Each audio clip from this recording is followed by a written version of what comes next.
Hey everyone, Richard Phillips back at you with something a little bit different today. Today we're going to be playing a Vintage Cube draft. Vintage Cube just went online yesterday, I believe, and I thought it would be fun to kind of take us through one of these drafts and talk a little bit about the cards that are good in this archetype. And generally, you know, what I move towards, I generally move towards either Storm or Control decks in this format. I'll also draft Mono Red if it's open. So we've opened our first pack here. Let me know if you guys like this kind of content. This is something interesting I thought I would try. It's relatively easy. I was going to play this anyway, so recording it didn't seem too much of a stretch. So pack one, pick one. We have a couple of relatively strong cards in this pack. We have Worm Coil Engine, which fits in pretty much every deck. It is a very good finisher. That's what I'm kind of leaning towards. Alternatively, we have Pack Rat, which can definitely take over games. We have Sylvan Caryatid, which is a good ramp card in both mono green as well as other strategies. Spell Pierce is also definitely playable. Probably Worm Coil Engine and Spell Pierce are my number one, number two pack one, pick ones. In addition, Firebolt is okay, Pentad Prism's okay, and Hell Rider is incredibly good in the mono red strategy. But we're just going to take Worm Coil Engine here, partially because we ran out of time. All right, so pack two. We have a couple of interesting picks here. We could take a mana rock here. We have three of them: Everflowing Chalice, Worn Powerstone, or Dimir Signet. I think of all of those, I most like Dimir Signet because it has color fixing. Worn Powerstone adds one more mana, but you first can't use it the turn you play it, and second off, only lets you add colorless to your mana pool, which could be good depending on the type of deck, and especially with taking Worm Coil Engine pick one, it's definitely leaning towards it being correct. There's nothing else really in this pack that's exciting. Wildfire is definitely a strong card, and I do like the card a lot, but I don't think that's exactly where we want to be here. We still haven't really picked an archetype, but we're leaning towards an Artifacts Matters type deck. Worn Powerstone is slightly better in that archetype, but Dimir Signet has much more of a wide application for casting colored spells. All right, so now we're on to pack three, and there's nothing in this pack that is necessarily like jumped straight out of it at us as a amazing pick. We have a few considerations, though. If we want to go for just like the straight-up artifact, we can go for Sundering Titan. Sundering Titan is a devastating effect if we can get it out on the battlefield. We can go for a ramp strategy where Jorga or Joraga Tree Speaker is excellent.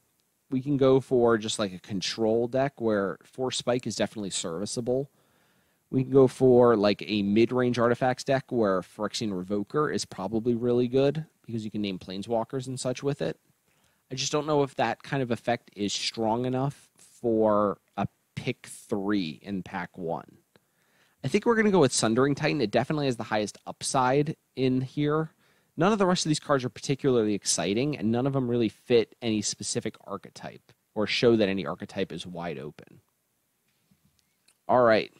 Oh, look at this. See, Magic Online still doesn't have the art working correctly for Planeswalkers. That's been an issue with this cube for a while. All right, so pick four. Well, this is interesting. So Mold Drifter is one of the more powerful cards in the whole cube, in my opinion, because of the draw effect on a body. It's really good, and it's probably fine in this strategy. We already have some blue fixing, so we can definitely play it. Hangerback Walker would fit like the mud strategy that we're certainly building around, but Hangerback Walker is incredibly weak in a lot of matchups. Basically, any matchup where the opponent's not playing creatures, Hangerback Walker is pretty weak. So I kind of like taking the Mold Drifter here. Mold Drifter we can either cast as basically like an expensive, or as basically a divination, or we can hold on to it and cast it later in the game for full value, and then even blink it. All right, so this is a incredibly interesting pick. So this is immediately off between three cards. First is Metalworker, which is best for our Sundering Titan type plan. This is what would let us cast big artifacts the quickest. Second would be Mystic Confluence, which kind of fits our Mold Drifter blue theme. This is one of the best counter spells in Modern.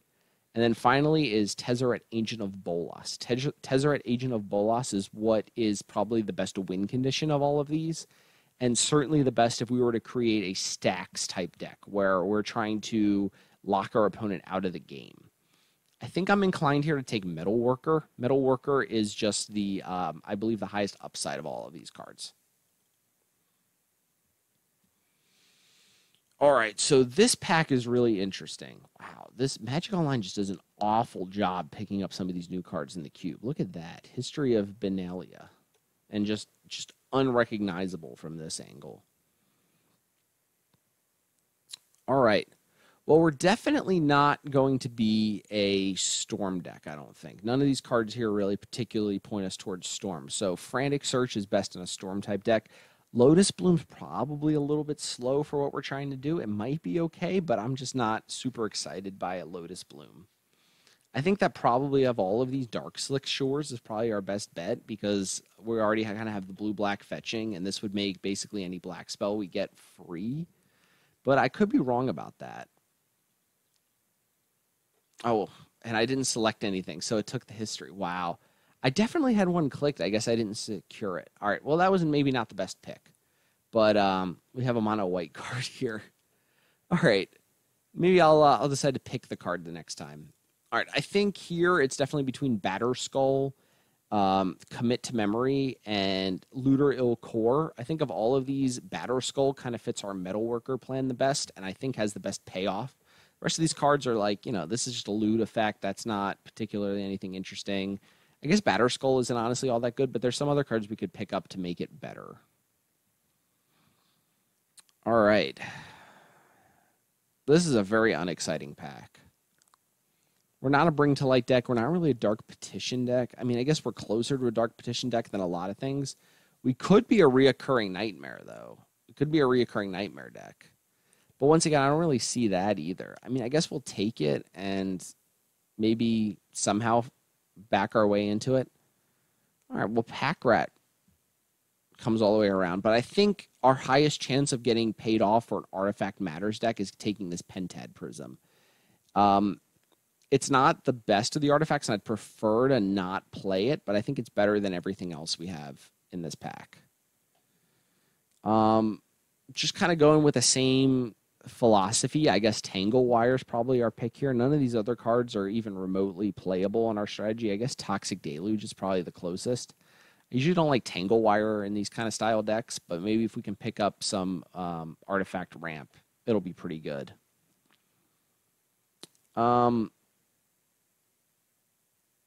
Yeah, once again, none of these cards are really all that exciting. I guess we'll take the Botanical Sanctum, but we don't even necessarily have a green splash yet, so maybe it's not going to do anything. Similarly here, I guess we'll take the Urborg, just so that if we get a card like Mishra's Workshop, we can tap it for a colorless mana. Okay, look at this. Tezzeret came back. Okay, so definitely the Urborg and the Tezzeret are going to be very good in our deck. So we'll take the Tezzeret. I definitely don't see us being a Storm deck. So I guess we'll take the Bazaar in case we pick up like a Reanimator type strategy. And I guess a dual land last pick could definitely be worse. All right, so we're in a blue-black Artifacts Matter strategy right now. And we didn't really pass any artifacts that are any good. So hopefully we'll get paid off pack 3 with the kind of strategy we picked. All right, so this pack is interesting. We don't particularly have any payoffs for what we're trying to do. There's no artifacts cards that are exceptionally good. I guess the closest is a Gilded Lotus. And if we could get a Gilded Lotus out early, it'll be pretty good. We would need to pick up like a Mox or a one of the other mana ramps, like a a Grim Monolith or something like that. I'm pretty sure that Gilded Lotus is probably the pick here. Alternately, we could take something like a Search for Azcanta, but I mean that's just really unexciting. Maybe even a Riftwing Cloudscape, but I think we'll just take the Gilded Lotus here.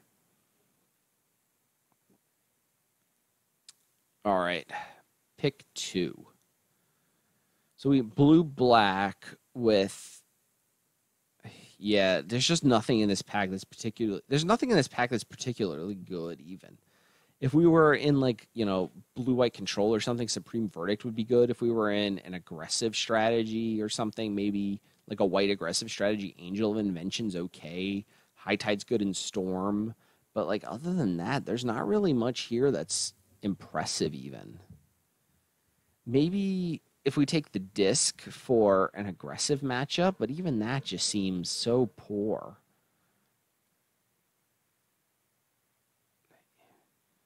I guess we have this weird backdoor out to being a reanimator strategy with reoccurring nightmare, and if we pick up corpse dance here, but I'm not sure if that's any better than taking the disc. Maybe it is. Like, I guess we'll take it. So we have this weird backdoor out to becoming a reanimator strategy if we want to. All right, so here's one of the payoffs for being an artifacts deck, is taking the Tolarian Academy. In addition to the Tolarian Academy, though, we have some very strong cards in this pack. The Consecrated Sphinx is one of my favorite win conditions. This card is almost unbeatable if you can cast it. It just gains value. So even if your opponent can, like, kill it, usually you're going to get to draw 2 cards, and your opponent has to basically take their whole turn to destroy it. I think the Tolarian Academy is a little bit better than it for what we're trying to do, so I'll take the Tolarian Academy, but I think it's really close, a lot closer. Third would probably be this Kadoltha Forge Master, but we currently don't really have anything other than a Sundering Titan to get with it, and that makes it a little less exciting. So we'll sort by converted mana cost. Okay, now we have a really interesting pick. So we can take Blightsteel Colossus, which is an amazing Tinker target if we can pick up Tinker in pack 3. We can pick up Boros Signet, which is an unexciting 2-mana enabler. We could pick up Mind Slaver, which will be a combo with a bunch of mana and Academy Ruins. Or we can pick up a Jace. And a Jace would be really good at letting us loot through our library to find like a more consistent piece. I think that we already have enough win conditions where I want to take the Boros Signet. I know this is a really unexciting pick, but I think that's kind of where we need to be, is just with the mana ramp, as opposed to finding something that is incredibly powerful at the top end. I think we already have a couple of those, especially with a Sundering Titan. All right, so this pick, there's the Gristlebrand for the Reanimator strategy, which we're hopefully not going to involve ourselves in. The Underground Sea works really well with the Tezzeret and the Mold Drifter. Other than that, we're pretty much a colorless deck, so I don't really see taking Underground Sea very highly, but I think it's better than Smokestack. I don't think we're a Smokestack deck. It's really hard to draft a Smokestack deck in this format. Like, we're definitely like an upheaval deck. I just don't think we're a Smokestack deck. I think we'll just take the Underground Sea then. All right, wow, this is an interesting pick. So we can take Reanimator target or a big target there. We can take the Scarab God, which is also just a very big target that doesn't necessarily impact the board super well. Like, I mean, it's a 5/5, but it's hard to kill. We can take a Necrotal, which will impact the board. We can take a Blink of the Eye, which is a really good temporary removal spell, like a tempo play. None of these cards really jump out to me as being significantly better than the others. I'm leaning towards taking Blink of an Eye. I just don't think we're really a Scarab God deck, but maybe Scarab God's correct. We just don't have any removal at all right now, so I guess we'll take the Blink of an Eye.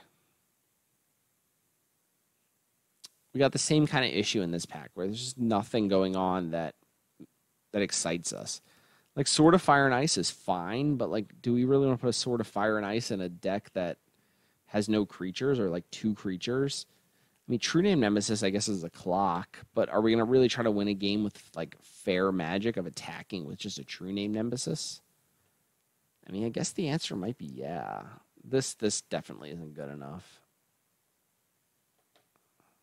Sure, I guess we'll take the True Name Nemesis. We'll put it in the sideboard. We can bring it in if we feel like we need to. All right, so now this is a huge payoff. The Mishra's Workshop came all the way around, and we got it the last time we're going to go through. Thran Dynamo is also a great card, but Mishra's Workshop is just perfect in what we're trying to do. So we're definitely going to take that. All right, now all around on the second time, we could probably just take the Riftwing Cloudskate. This is actually really good at removing permanents. We can play it on turn 2 as just like a suspend 3, which is definitely fine. It's actually one of my favorite cards in the whole cube. So we'll take that. This is the pack that didn't really have anything before. I guess this time we'll take Disc. We don't necessarily have to play Disc, but it's fine. We're not really a Memory Jar deck. I guess we're a Kadoltha Forge Master deck. It's probably better than Memory Jar. Memory Jar is really more of like a storm card. Yeah, so we'll take the Forge Master. I could see us playing Rashad in Port. That's not, if we're not doing anything with our mana at the time, we could definitely port down our opponent's lands. We don't have a very mana intensive deck. And I mean, there's a smokestack. We're fine with smokestack, I guess. I don't really want to play Necrotal, but that's not a bad last pick in terms of last pick goes. All right, so we have 21 cards here. We have 16 playables. I guess 16 playables is probably almost exactly where we want to be. That way, if we pick up 7 playables in the next pack, that'll put us at 17 lands, which is kind of where we want to be. We're mostly brown with a little bit of black and quite a bit of blue. So it's going to be relatively easy on our mana, which is always a positive. All right, so this pack here, we can take a few cards. We can take Demonic Tutor, which is probably the highest upside. We can take Baleful Strix, which is definitely a good replacement card. If Baleful Strix comes on the wheel, I will be incredibly happy and take it.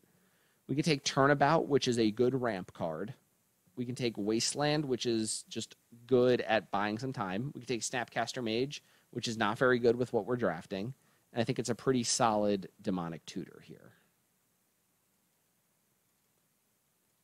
That's works really well with what we're trying to do in terms of like drawing or avoiding drawing the wrong half of our deck. All right, here I think this is just a very solid Izzet Signet. This is exactly where we want to be in this draft, is taking as many Signets basically as possible to try to ramp us into some of these things. We still would like a couple of top-end things, but none of those really exist in this pack, and I'm very happy with an Izzet Signet here. All right, here we have a pick between Tezzeret the Seeker, which would let us untap some artifacts and search for some of our artifacts, or a Preordain, which is also very good. I think we just have to kind of take Tezzeret here. We're very much an artifact deck, and this is kind of perfect for what we're trying to do.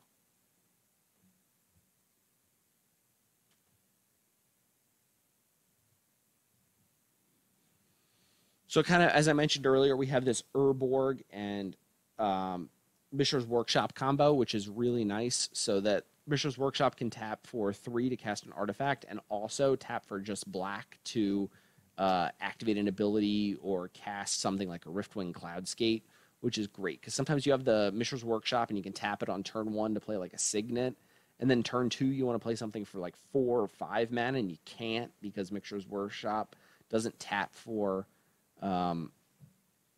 colorless mana to not cast, so like we couldn't cast something like Tezzeret or this Tezzeret or, Muldrifter or something like that. But now we can. Oh, great. We picked up the Upheaval. This is perfect. So we're definitely an Upheaval deck. I kind of mentioned that before. This is like the ultimate payoff for what we're trying to do. We're going to try to ramp into some mana and then cast an Upheaval, make both us and our opponent pick up all of our cards, and then just hopefully play all of ours out again.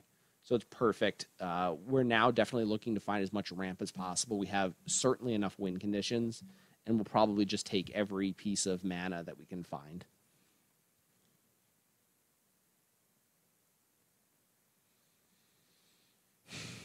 Okay.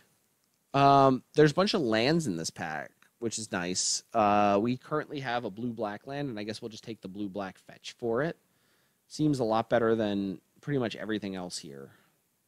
We don't need another win condition like a Grave Titan or something like that, but we'll definitely take a Polluted Delta. That can fetch both a dual land as well as a basic of both blue and black, where we have a Demonic Tutor and Tezzeret as black cards.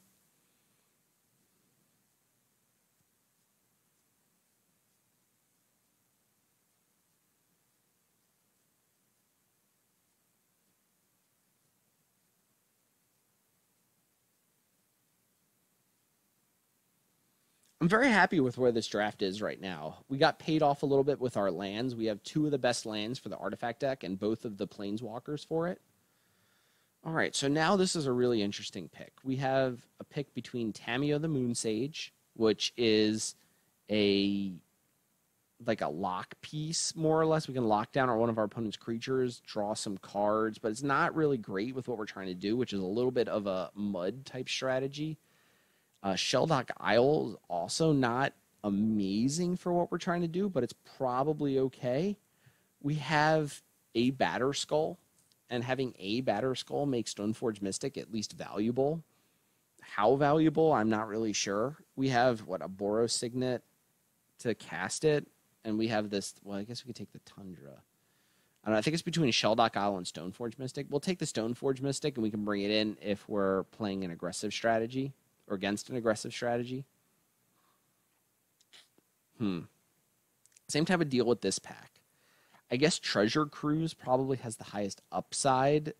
Is it Charm's probably the best pick, but that would require us to splash some red. So maybe we'll take the Treasure Cruise. We're still a little bit low on playables. I'd like to play a couple more cards.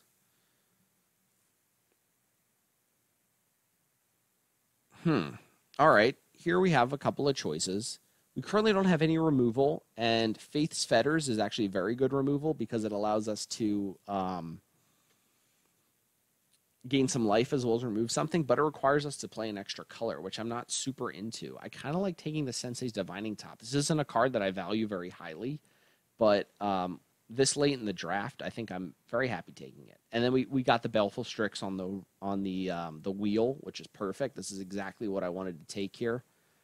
It's blue, it's black, it's an artifact, so it works for Metalworker, and we can also tutor it up with Tezzeret and find it with Tezzeret. It's great. All right, so Sword of Light and Shadow works well with Stoneforge Mystic. Spellskite works well with basically what we're trying to do as just a defensive deck. I guess I like taking the Spellskite here. It's just a good defensive card, and it will save some of our other like Planeswalkers or some of our more important artifact pieces from removal. Enlightened Tutor would let us find an artifact. I don't believe we're going to splash for it, but it's probably the best of all of these cards, so we'll just put it on our sideboard.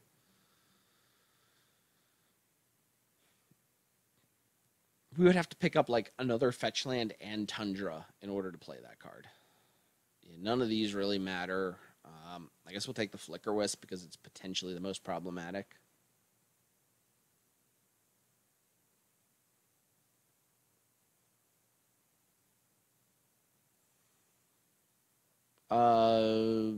Same kind of deal here. It's either like Wrath of God or Grave Titan. I guess we'll take Wrath of God. We could theoretically board that in if we absolutely needed to. We would have to switch around our mana a lot, but the Boros Charm would help a little bit. I still don't see us playing that though. All right, and I guess we'll take the Short Fang, but we probably won't play that either. I don't know what this does. Flying as long as we control the City Blessing. Yep, sure. All right, do any of these lands help us? Blooming Marsh? No. Botanical Sanctum? No. That would work for a green splash. We actually didn't draft a single green card. Necrotal, I'm not really a fan of any of this. Like, Reoccurring Nightmare might almost be good enough, but we just don't have enough creatures for it. Right now, this is a 16-land deck, which is a little low. I'd like to cut one card, and I think the card that I'm going to cut is either Disc or Smokestack. It's probably Smokestack. I don't think we're the type of deck that wants to do symmetrical discarding with Upheaval. Like, we're definitely an Upheaval deck, not a Smokestack deck, and the two don't really work very well together. We want our opponent to pick up a lot of cards and then not be able to play them, while we also want to pick up a lot of cards and then play all of them. Tangle Wire is also not great, but I guess it'll let us buy some time. So let's add some basics to this deck. We'll probably just do whatever Moto suggests. 8 and 3. I guess we'll cut it down to 7 and 4. That means we'll have 5 black sources plus the Dimir Signet. We could probably even go 6 and 5 just to make sure, because we don't really need that much blue. We already have Polluted Delta plus Underground Sea plus Tolarian Academy plus 1, 2 of the signets. So I guess that's fine. We'll do that as our 40, and we'll submit it, and I'll see you guys at the beginning of round 1. All right, guys, welcome to round number 1. This hand is pretty good. I don't really know exactly what we could ask for other than some land, some ramp, and our upheaval. Our opponent preordains. This leads me to believe that they're either on a control strategy or storm, probably storm.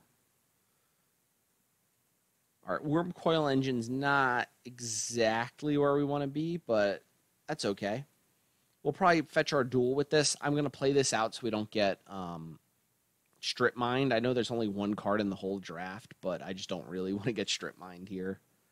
All right, our opponent plays a Jace, which is a good draw from our opponent for sure. There's not really much we can do about that. I'm just going to draw a card. We wanted to hit lands. Okay, so we did hit a land. We'll fetch here. We'll get our underground, play an island, and play our Is It Signet. Next turn, we can play our Spellskite and our Tolarian Academy, and also our Demonic Tutor, which is crazy. That's just so many cards we can play next turn.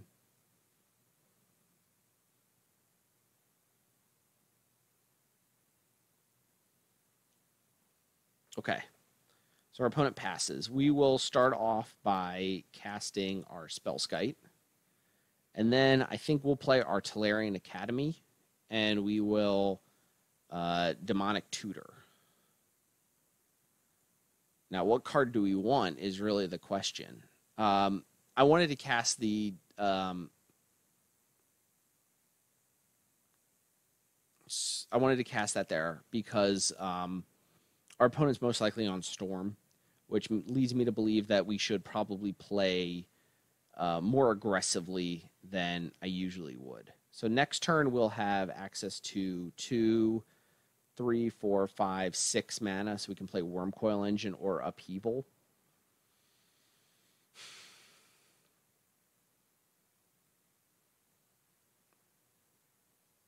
Maybe getting, I don't want to say the Metal Worker. That's probably wrong. Maybe getting this Tezzeret is best, because then we can put some pressure on our opponent. Maybe this Tezzeret. We get this Tezzeret, we can untap. I'm trying to figure out the best way that we can put pressure on our opponent. I'm just guessing our opponent's Storm. I'm not 100% sure. Maybe we'll take the Gilded Lotus because we can cast the Gilded Lotus next turn. And then, but yeah, it still doesn't really get us anywhere.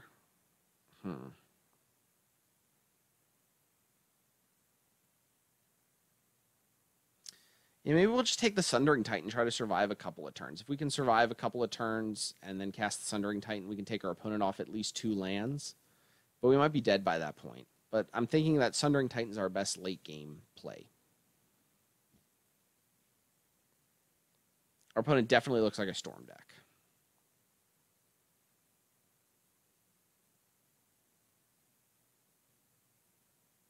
No, okay, Painful Truce. I mean, that could be a sign of a Storm deck, but it's not like absolutely a Storm deck.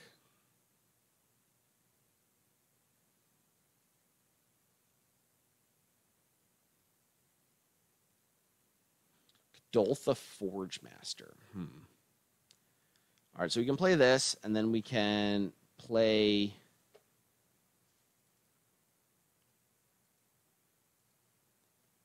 our Worm Coil Engine here. Spellskite creates a little bit of insulation for us from something super scary. And then next turn we can play the Sundering Titan, take our opponent off 2 lands.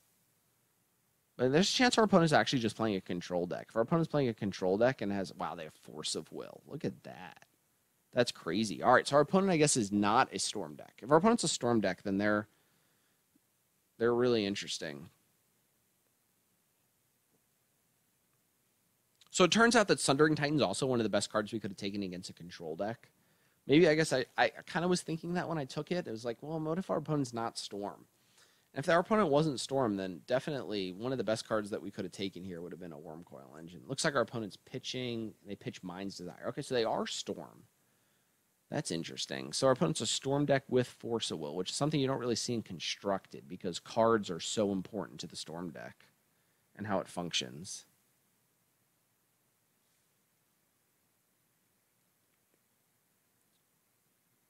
Okay, so our opponent flips their Jace, plays a Shelldock Isle. Opponent has 21 cards in their library, which is one too many to activate the Shelldock Isle. I think our next turn has to be an upheaval turn, because otherwise we're probably just dead if we leave our opponent to untap one more time. We won't really get any advantage off of our turn that we're upheavaling, but the next turn we'll get a lot of advantage, so maybe that's worth something.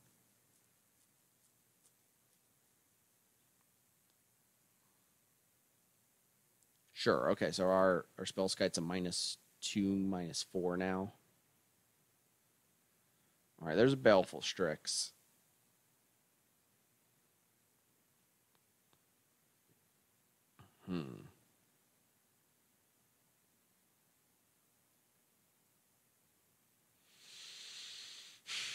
So do we need to upheaval here, I guess, is the main question. So we can tap this for 2, 3, 4, 5, 6, cast upheaval, play a land, and pass the turn. And then next turn we can generate not even too much mana. I just don't think we do enough to warrant it. So we're going to play Baleful Strix here. We'll draw a card.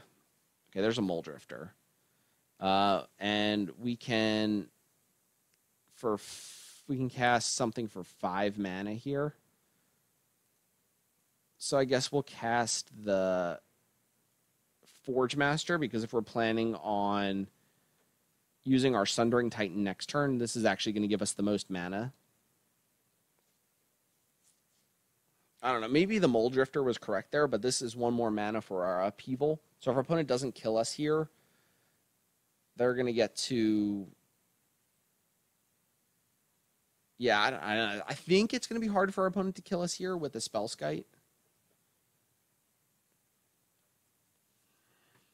But I guess Spellskite doesn't do all that much in the face of Storm.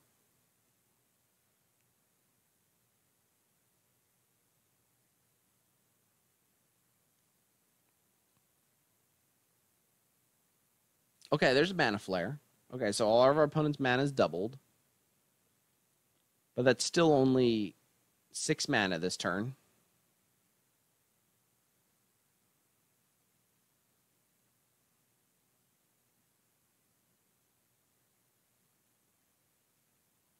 Wow, that's one of our opponent's best draws there, Frantic Search. So there's a chance that we're definitely dead here.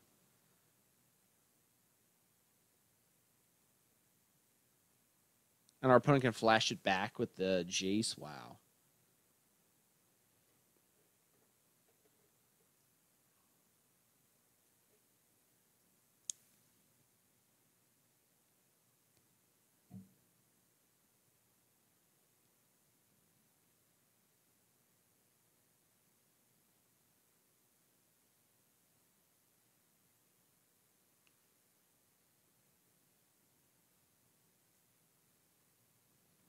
Kind of blows my mind that our opponent decided to counter the Worm Coil Engine. We weren't really doing anything with it.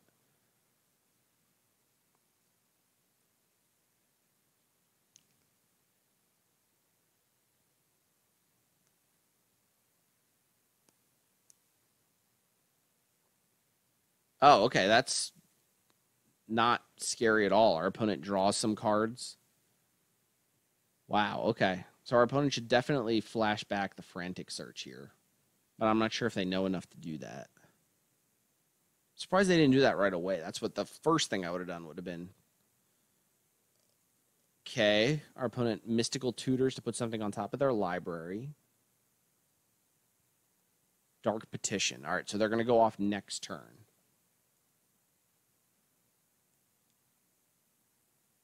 Oh, Time Spiral. Wow, okay. Sure. Wow.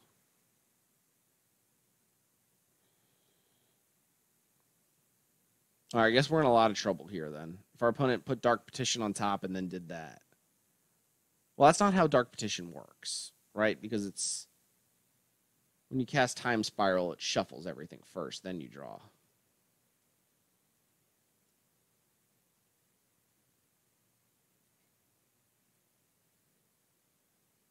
All right, there's Jace. That's fine. Jace doesn't kill us. Storm's 6.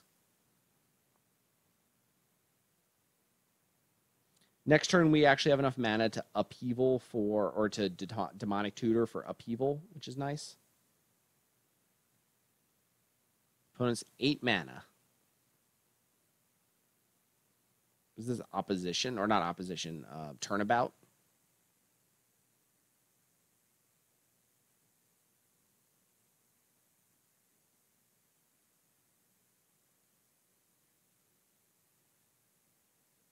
Yep, turnabout. So our opponent gets to untap all their lands, and we're probably just dead. Okay, chart a course. They discard an island. Could have been worse. Storm count 8. They need to cast one more spell before tendriling us.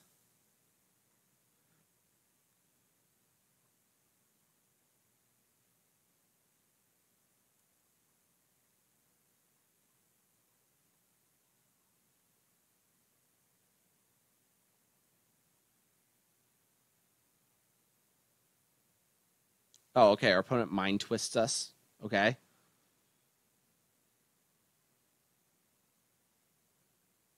Well, we still have this Forge Master, which isn't great, but I guess it's better than nothing, technically. Oh, is this for tendrils? If they have tendrils in their deck, they win here.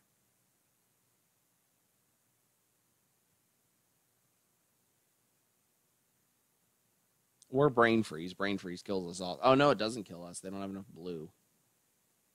Interesting. Okay, there's tendrils. All right, so we're dead.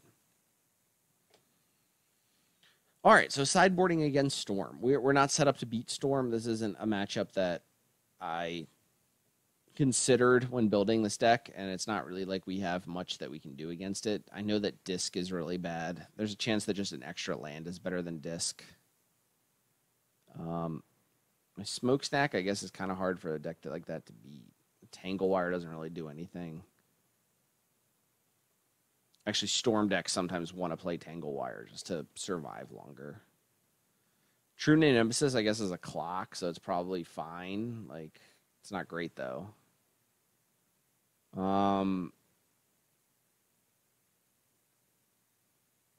Yeah, we can use this to bounce a land, upheaval. I think the rest of these are fine. Maybe Blink of an Eye is not great.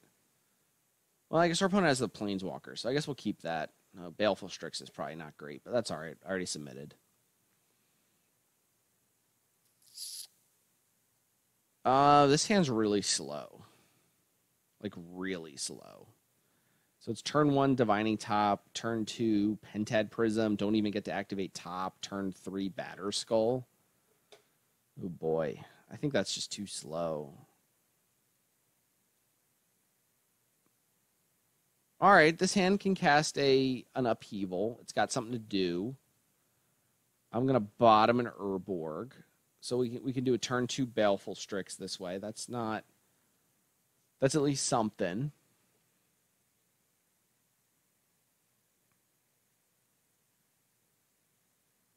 Okay, and then a turn 3 Muldrifter. There's definitely worse things that could happen than that.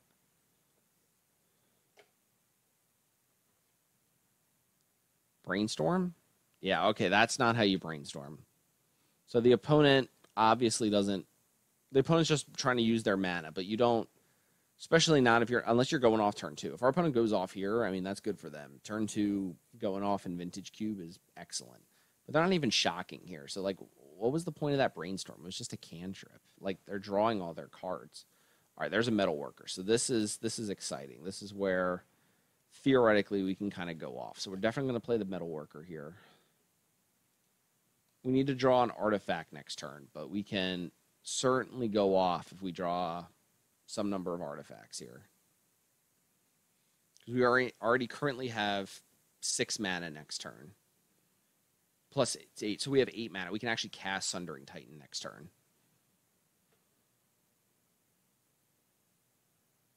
And then we have to click through the interface of Sundering Titan, which is always fun.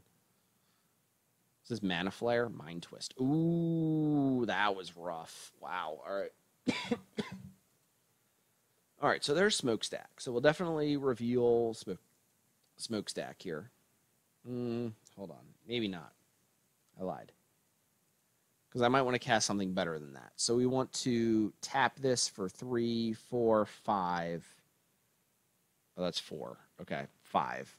And play Mold Drifter. We'll just cast it. And we want to draw an artifact here. Okay, cool. So we drew a lot of artifacts, which is why exactly I wanted to do this. 1, 2, 3. So we'd love to do that. Done. For 6 mana, we'll cast... Is it Signet? Tap Is It Signet for 1. Cast our Smokestack. Cast our Sensei's Divining Top. Perfect. And then we'll attack our opponent for 1.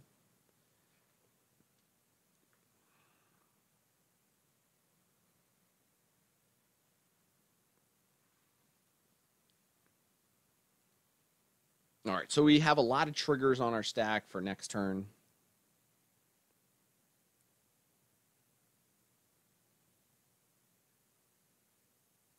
Opponent casts a Damnation.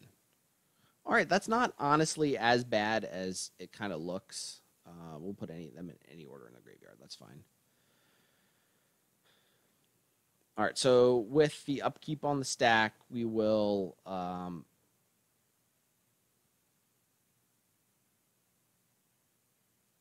put the soot counter on the attack. So at the beginning of the upkeep, we'll sack that, and we will, yes, use Smokestack's ability, and then we will activate our Sensei's Divining Top to put, let's see, so we have 3, 4, 5. So let's put Riftwing Cloudskate on top of our library and bounce one of our opponent's lands, then make our opponent sack a land. That sounds pretty good. So we'll do Spellskite, Gilded Lotus, Riftwing Cloudskate, and then we'll draw for turn. And then we'll cast this.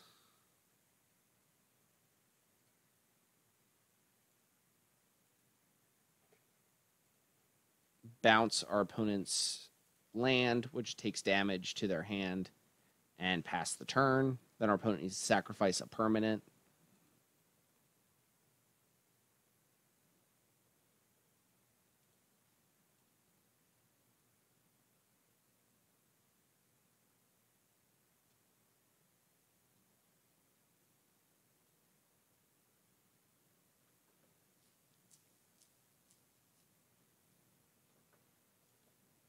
Okay, our opponent's just going to decide to wait out the Smokestack, which is kind of interesting.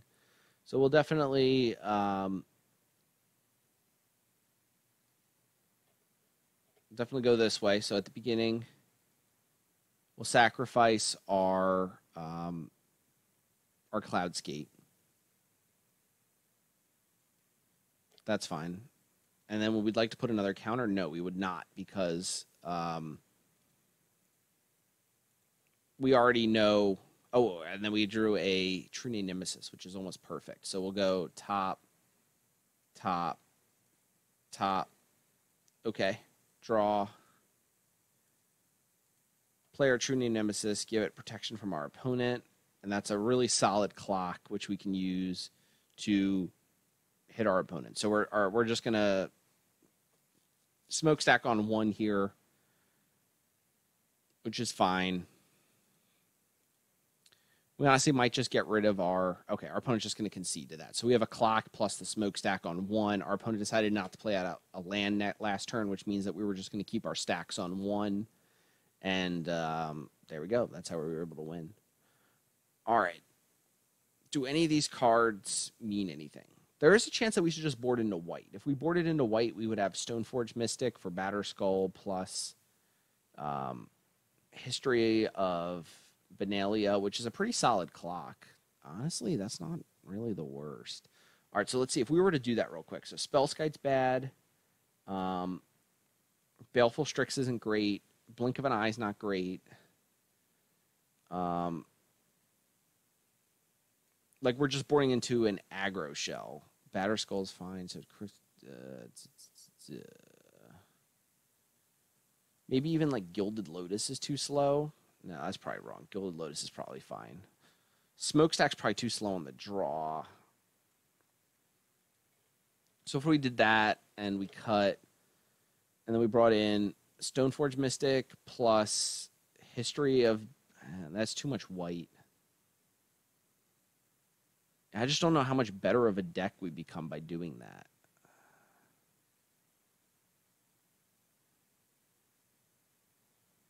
Maybe this card's good. Target player discards a card, and then if that player... yeah, so maybe that's fine. So maybe we should just bring in that.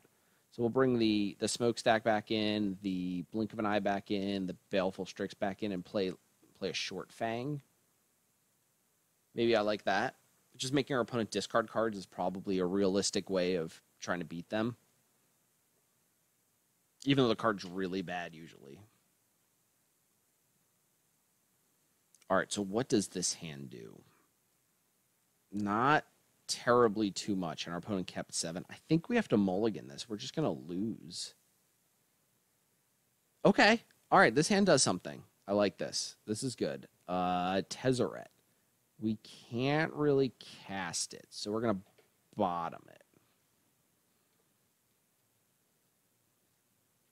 But this hand plays an early Short Fang and a Tutor.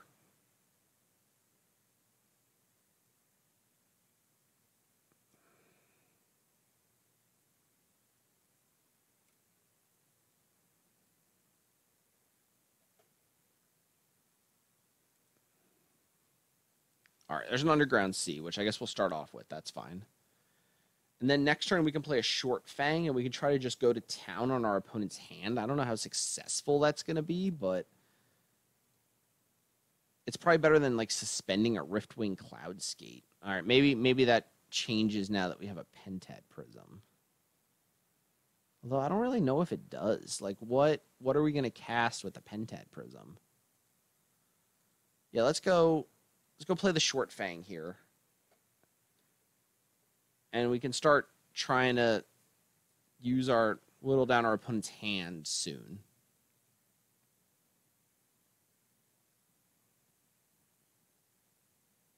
Okay, there's Frantic Search. If our opponent's using the Frantic Search now, that's probably okay for us.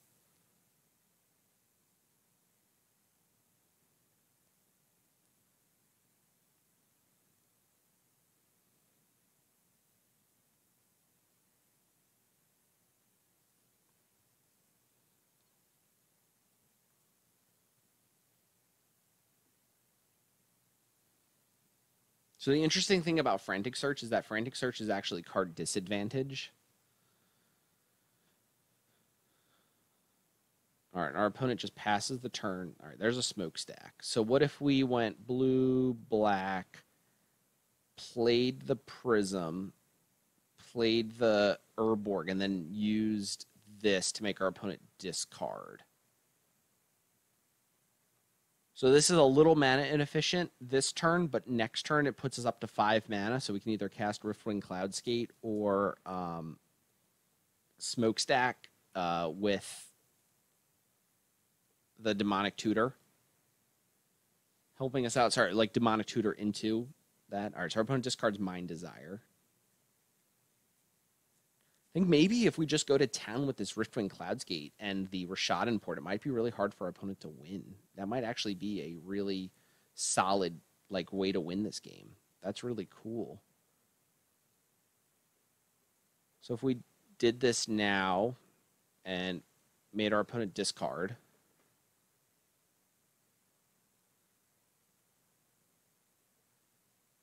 so there's the Force of Will. Then we play this, and during our opponent's upkeep, we tap down their Shelldock Isle.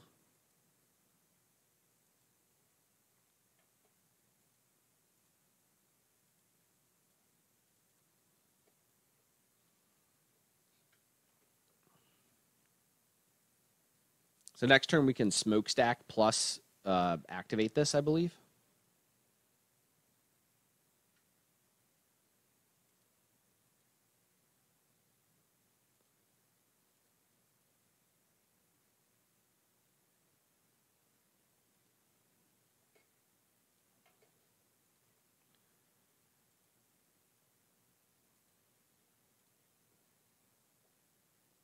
All right, so we'll make our opponent discard, and then I'm not sure if we're supposed to smokestack here or tap down one of our opponent's lands.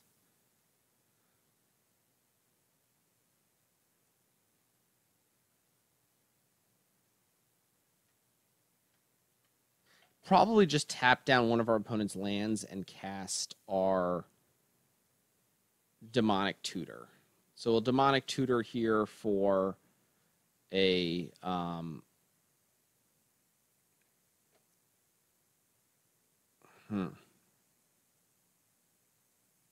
I don't really know. I guess we'll get a workshop because that would let us cast the smokestack the most easy the next turn. Is there a better way to beat our opponent than that? So next turn we have 1, 2, 3, 4, 5 mana. We have 6 with that. So we could Upheaval, but that doesn't really do much. Tolarian Academy doesn't really do much. Yeah, I guess we're just going to take the Mishra's Workshop.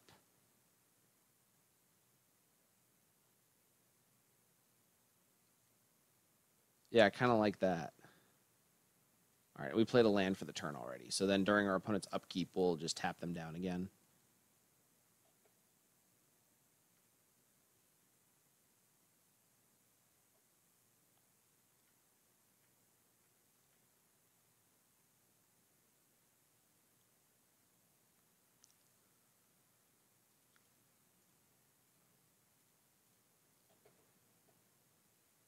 And I'm definitely fine using our counter off of our smokestack there. Our opponent plays their land, so they're down to 3 cards in hand, which is not very many.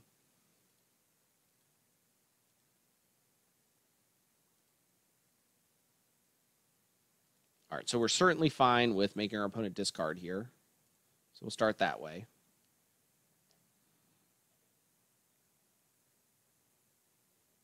All right, there's a turnabout. So we'll play this. It looks like our opponent's goal is to eventually get up to 6 mana to cast the Commit to Memory. So that's why we're going to try to get down this this smokestack here. And then during our opponent's upkeep, tap them down again.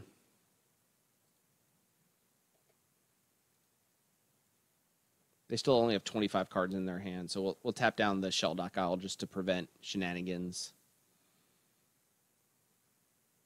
This needs to be cast as a sorcery, the 6 mana portion of this.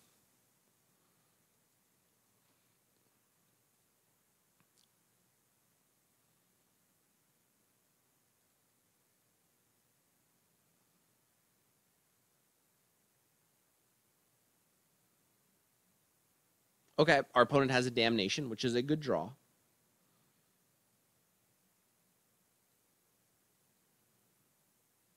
All right, so we would love to put a Soot counter on it. All right, we drew a Batterskull, which is a great draw. We'll add 3. We'll play a Swamp. 4, 5. Play the Batterskull.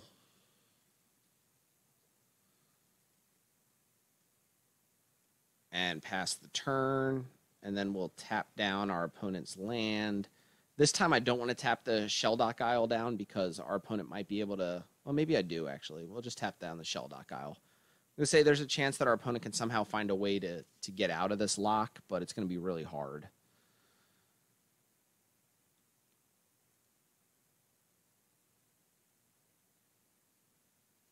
Possibly I punted. I should have waited until they tapped something else down.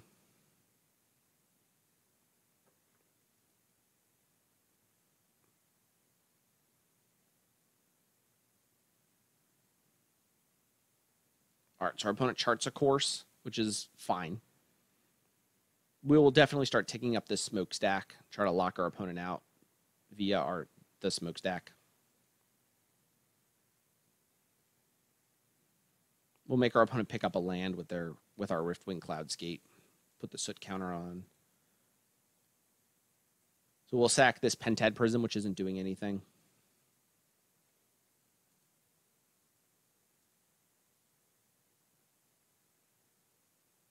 Yes, we'd love to use Smokestack's ability. All right, we drew a land, which is fine. We'll do 1, 2, 3, 4, 5. Cast the Riftwing Cloudskate. We will bounce the Shelldock Isle because our opponent will be at 20 cards.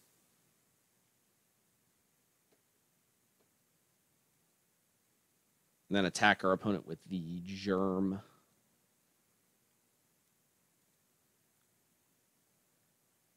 And then we'll wait till our opponent sacks with the Smokestack and then tap down one of their other lands.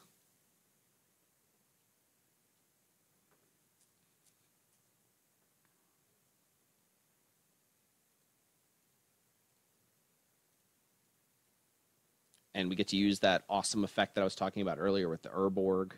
Tap down our opponent's land there.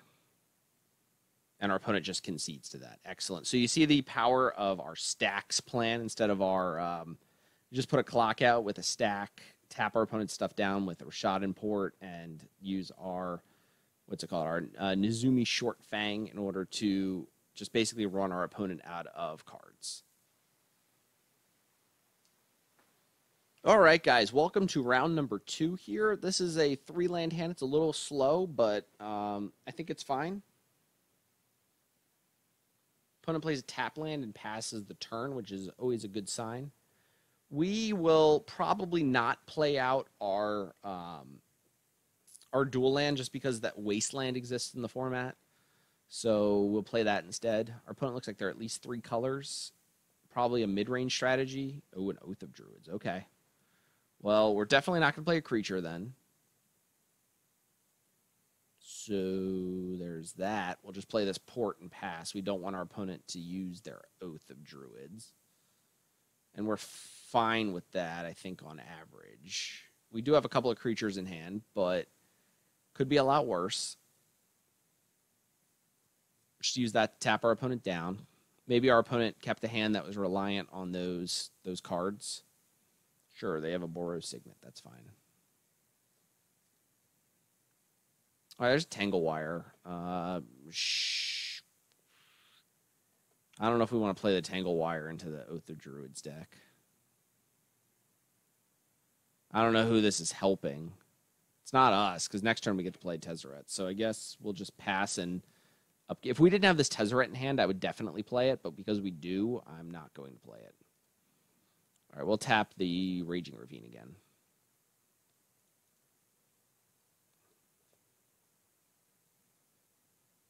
I think that's tentatively how our opponent plans on trying to win this game, is with the Raging Ravine.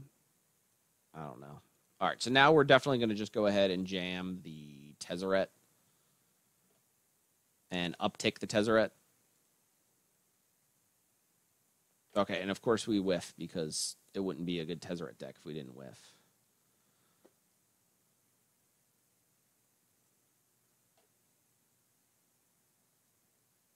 Well, hopefully next turn we get to play like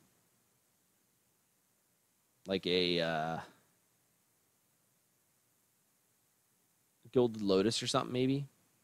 Okay, there's an Oblivion Ring. That's fine. Get to take out our Tezzeret. All right, land. Yeah, there's land. All right.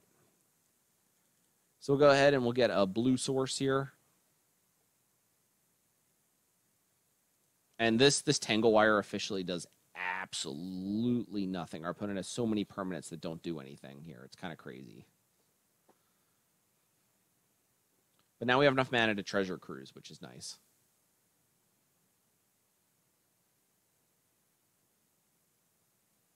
There's Gideon. So it's a good one.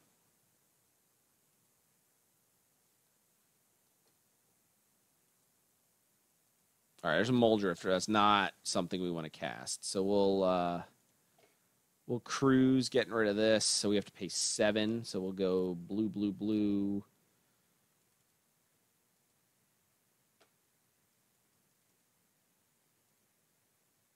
Treasure Cruise. Play a land and play a Pentad Prism. And then next turn we can possibly Upheaval. Demonic Tutor for Upheaval will cost 8 mana, 2, 5, 6, 7, 8, and then we'll have 4 left over. So we can play Pentad Prism, but nothing else. It's not honestly the worst. I think I kind of like that play.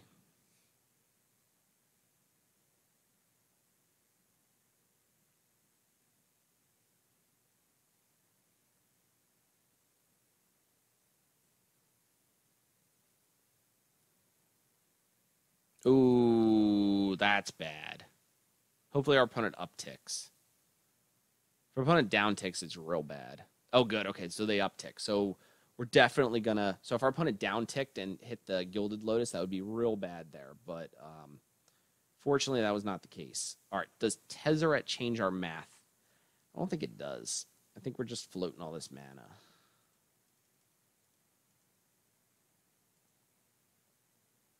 All right, so we're going to Demonic Tutor for Upheaval. Take the Upheaval, add blue and blue to our mana pool, and then cast the Upheaval, which will return our Tezzeret. We'll... oh, we could actually turn something into an artifact here, and next turn too. Wow, that's actually really good. All right, so we'll play a black source for the turn. And then we'll use 1 blue and 1 black to cast our Pentad Prism. And then we'll cast a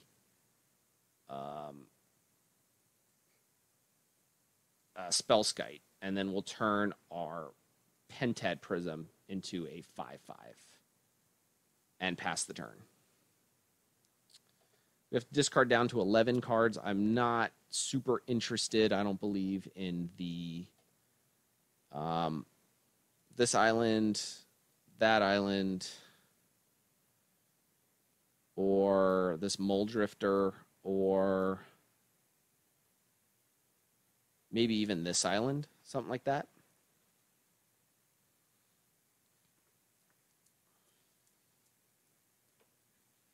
Next turn, we can play a Rashadan Port and just tap down our opponent's lands, which is kind of cool. Or we can play the Gilded Lotus. So our opponent will now discard down to 7 cards. This is one of the reasons why Upheaval is just the absolute most busted Magic card in this cube.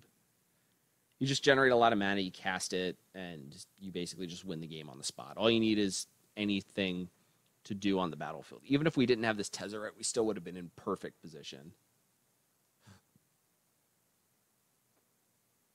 All right, so there's a Sundering Titan. We will play the Port and turn this Spellskite into a 5/5 and attack our opponent. And then we'll remove a mana from that. Play a Tangle Wire, I guess, which should just end the game. Yeah, there we go. So that's the game. All right, so sideboarding against a deck that has Oath of Druids is interesting. There's a chance we want to be on the stacks plan again, just because cards like Baleful Strix are probably really bad. But I don't know if we want to board specifically thinking that our opponent's doing that in mind. There's nothing particularly powerful our opponent did other than play Nahiri that's scary for us. So I think maybe we'll just leave it as is. We just have this really powerful Upheaval deck that our opponent has to beat.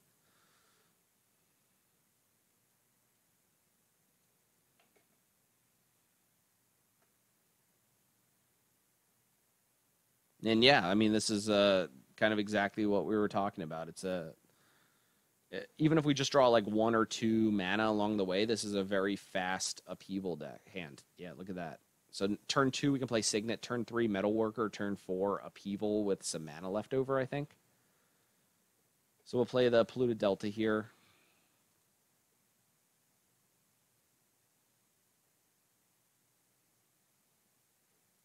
And our opponent's going to play that. We will fetch around the chance of drawing more mana here by accident. All right, there's a Worm Coil Engine. That's great, actually. We'll just go play our Izzet Signet here. Next turn, we can play Metal Worker. And then the turn after, we can Upheaval. Ooh, that's actually really good. All right, well, we got to race it. So we got to hope our opponent has no answer to a Metal Worker.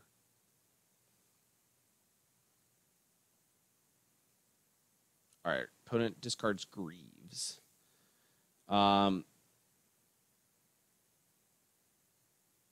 Yeah, I mean, I think we're just going to jam Metal Worker and play an island and pass the turn. So we just have to hope our opponent doesn't have an answer to a Metal Worker. And they do. All right, so we're probably just dead now.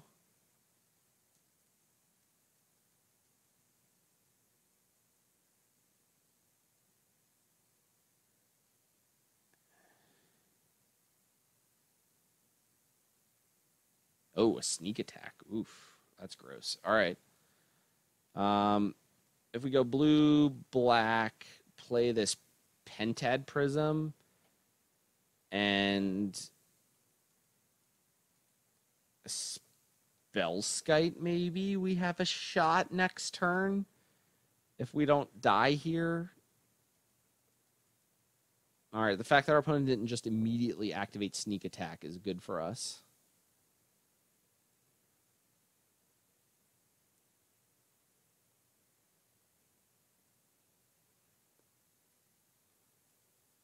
Ooh, we might get to survive. Look at that. All right. Ooh, there's a disc. Does that change our math? Well, not really, because we missed a land drop this turn. So do we just have to cast Upheaval for no value and then just play a land drop and pass and just, like, start over?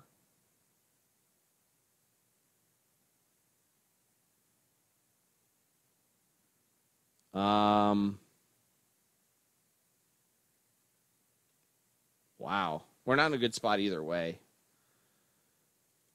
I guess that's what we have to do here. I don't like it, though.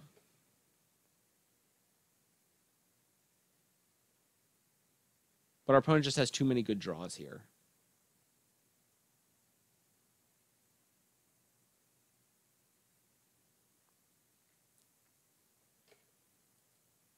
Okay.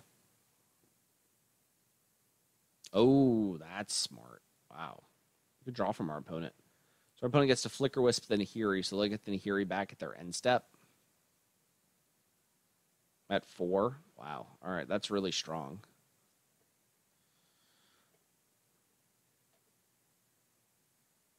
And we'll discard Disc, because Disc doesn't even hit Planeswalkers. I think we're just dead because our opponent's going to ultimate this Nahiri.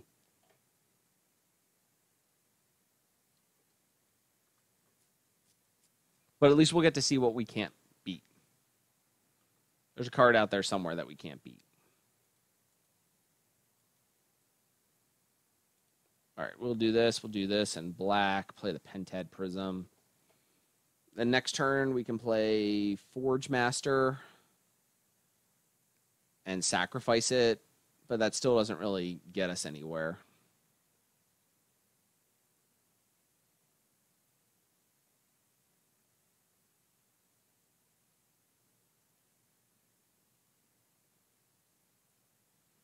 We need to draw. Did we board out Blink of an Eye? Blink of an Eyes are out here. Oh, it looks like it's still in the deck. Okay. Ooh, Grim Monolith. That's a card that we need. Wow.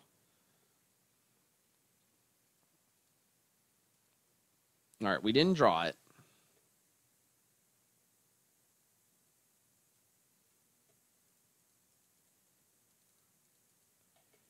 All right, we'll play the Forge Master here, but it's not really going to do much.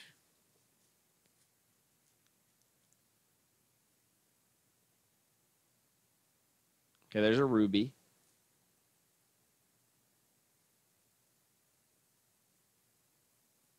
I don't see why our opponent just doesn't ultimate the Nahiri. Kill us. All right, we'll concede to most things here.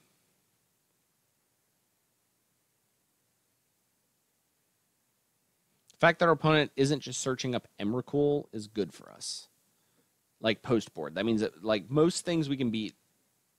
Yeah, like Mirror Battlesphere happens to be really good here, but is not really that good overall. Okay, so we're going to take a buttload of damage.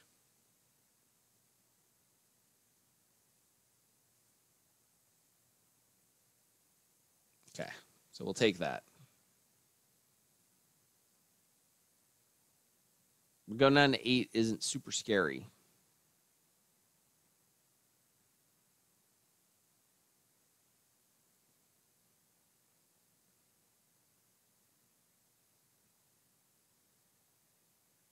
Oh, but Flicker Wisp is. Okay. Fair enough.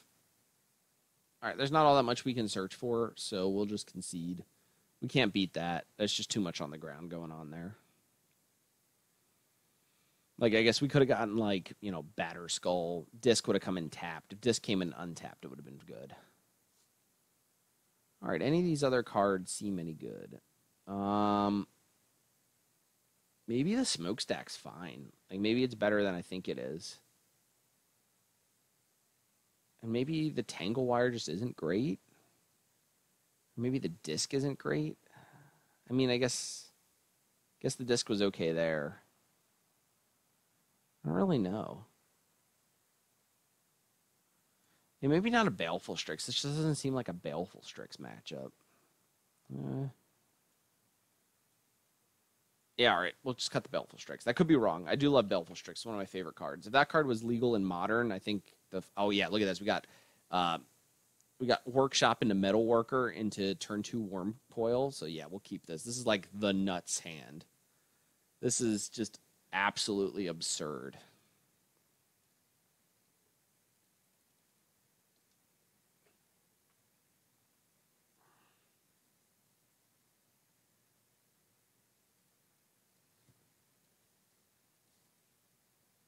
All right, so we will reveal Signet, Worm Coil, Gilded Lotus. So that's 6 mana. We can cast this off of the 3. So we'll go 2, 3, 4, 5. So that's 4 mana. Then we can cast this off of that. Play this. Tap this. Play Worm Coil with some mana left over.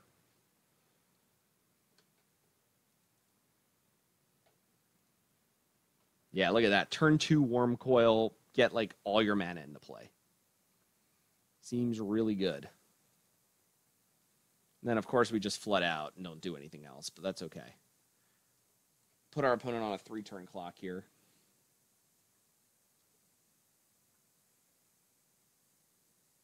Every single draw in our deck, I think, is good, except for lands. Okay, Oblivion Stone's a good draw here. We get rid of that.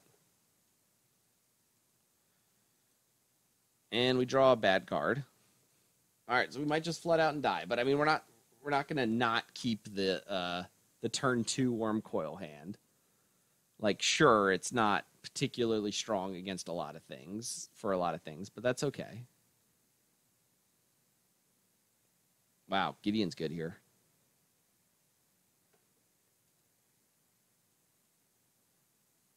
All right, we'll play the island. Yeah, we might just lose here to variance. I mean, that sometimes happens. We didn't really have anything else going on other than the Worm Coil, and our opponent had an answer for it, which is good. An upheaval here would be incredibly strong still. So would a tutor for it.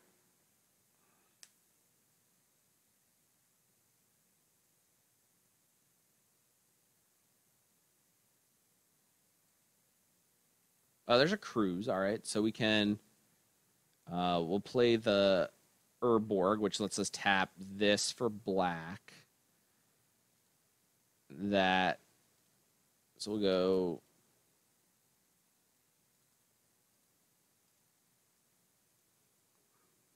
all right, so we already delved that. So we have, what, 5 more to pay? 3, or sorry, 2. There we go, like that. Treasure Cruise. Oh, there's the upheaval. All right, cool. So our opponent has like next turn basically to do something real good.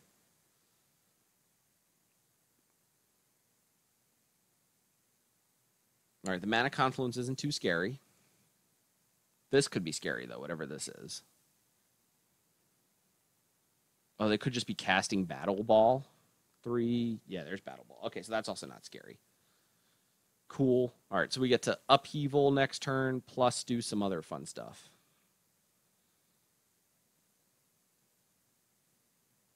And then this is just going to be, once again, unless our opponent has a counter spell off of these, it's just going to be a clinic. Oh, our opponent had Greaves. Does that mean we're dead? No. Oh, we're 2. Okay, good. Oof. All right. I thought we almost died there. All right, so this is just a clinic in how good upheaval is we're just going to float mana of all colors here.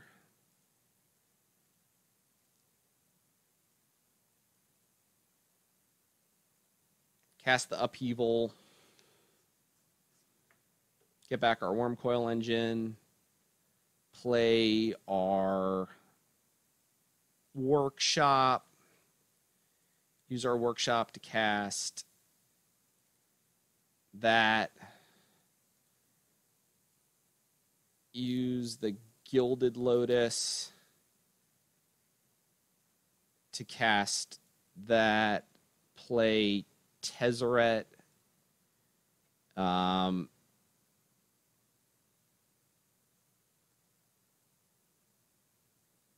guess we'll just search for, we'll untap these 2. That's fine. That's all everything we were doing in our hand.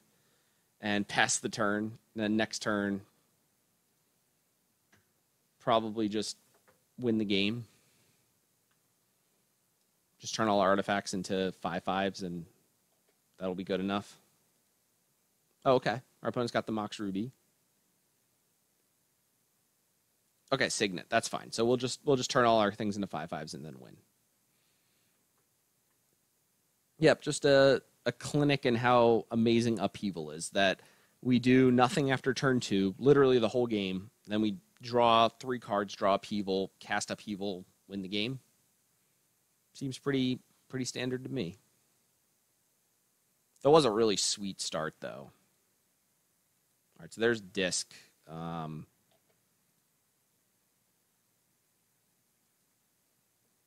Yeah, there we go. Just turn them all into 5/5s.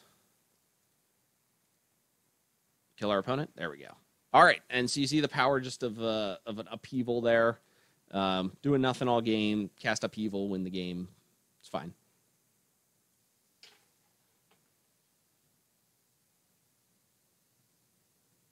All right, guys, welcome to match number 3.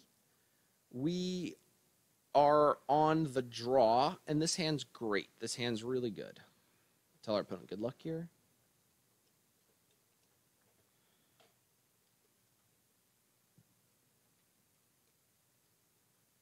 All right, our opponent looks like they're on mono red, which theoretically could be really bad for us, especially based on how this hand exists. That Blink of an Eye is a good interaction for it, so we'll keep that. I don't think Demonic Tutor gets us anything particularly good in the matchup.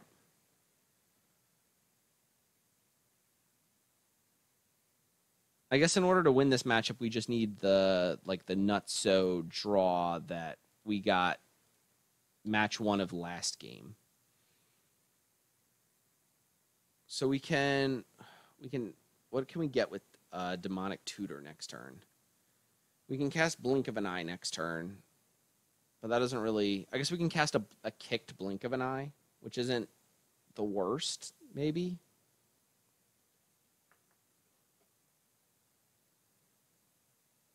Oh, there's a Metalworker. Okay, so this is what we can do. We can cast Metalworker, Demonic Tutor for Wormcoil Engine, and play it. That's our hope. We would need to draw another artifact, though, I believe, in order to do that.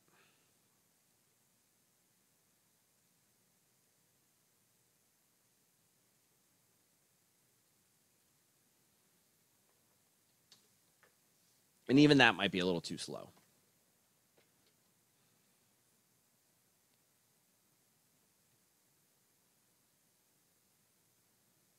All right, and we'll just take 6 here, go into 9, theoretically 5 here. See how much damage our opponent can do. Oh, they just killed a metalworker. Okay. Well, that puts us in a real big bind here. So we can Gilded Lotus, blink something. Tezzeret doesn't really get anything. Are we just dead? Tezzeret -4, -3 we can get. Yeah, we're just dead with the Shrine of the Burning range. I believe we're just dead. Like, sure, we'll cast Demonic Tutor here, and we'll see what we can get, but I don't think it's anything. Like, we get Baleful Strix. That doesn't do anything. We're 1 turn off of disking. Yeah, we're just done. All right, so sideboarding. We do want to dramatically lower our curve. We want to get rid of cards that are really poor, like Riftwing Cloudskate doesn't do much. Mole Drifter is really slow. Tanglewire actually is good in our opponent's deck.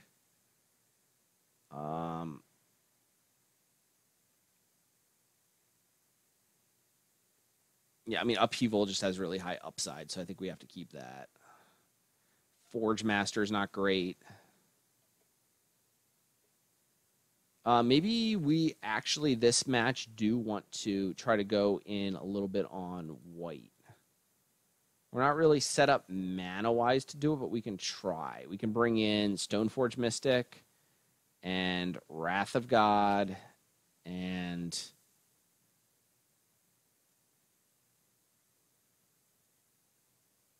Enlightened Tutor, maybe? And then True Name Nemesis. And then add 4 planes to the deck. So that's 17 lands. We might be a little bit short on some of our mana colors, but I think this probably gives us the best chance to win this. Yeah, I think I like that. All right, we'd love to play first. Oh boy, this hand needs a white land so bad. This hand would be so good if it had white, but I think we just got to mulligan it. We'll just get run over otherwise. All right, this got the Stoneforge Mystic. This is all in on the Stoneforge Mystic plan. Search your library for an artifact or enchantment card. Reveal that card. Put it on top of it. So is drawing the artifact we want better than not drawing Enlightened Tutor? Guess it's better than a land, so we'll keep it. Okay. Play Island and pass.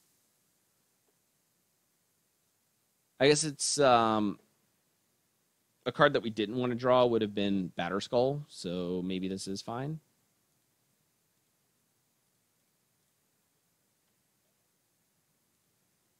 We'll go get our Batterskull.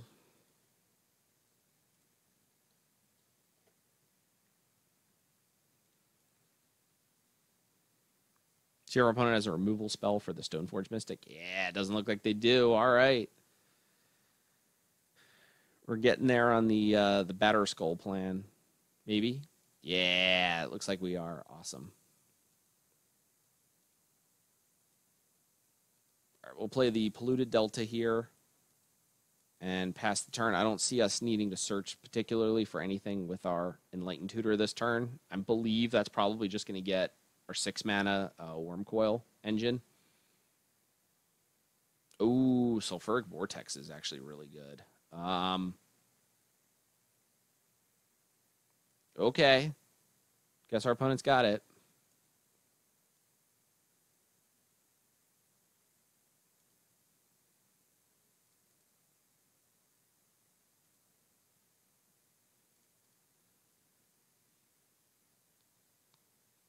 All right, we'll go ahead and get our Underground Sea.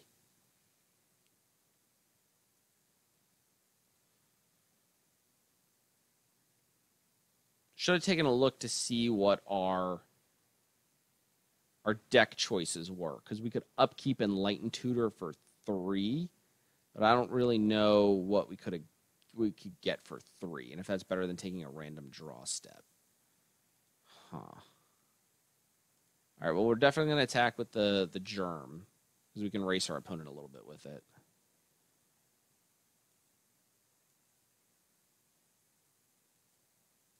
And the same kind of deal next turn. I'm not sure if we have a random card that's any better than the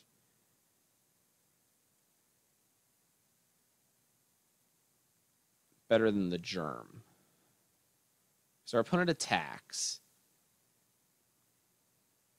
Let's see what card's on top of our library. If we don't like it, then we can Enlighten Tutor. It's a workshop. Oh, sweet. Okay, so if it's a workshop, then we can definitely put something good on top of our library. That's very nice. All right. So we will block there and there.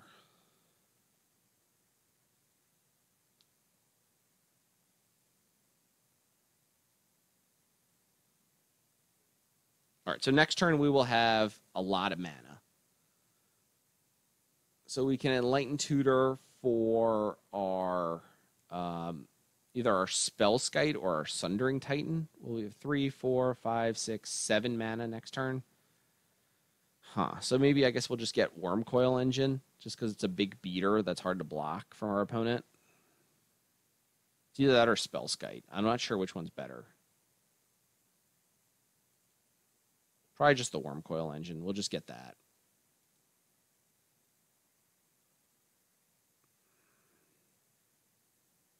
Okay, that's fine.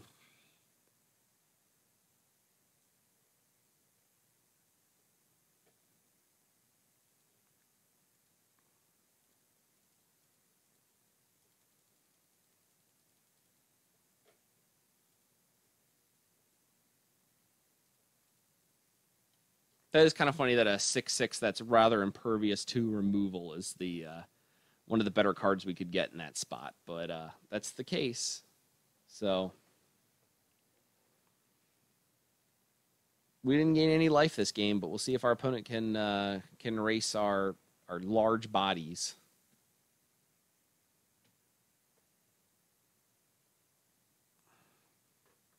Best draw would be Blink of an Eye.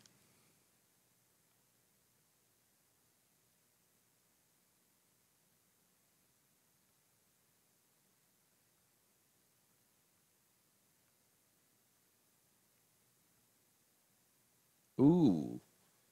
Thundermaw Hellkite. Wow, that's really strong. Jeez, all right. Well, we might be dead here. Yeah, wow, we're dead here. Jeez, good draw from our opponent. Wow. Opponent just blocks there, goes to 2. Yeah. Wow. Wow, good draw from our opponent.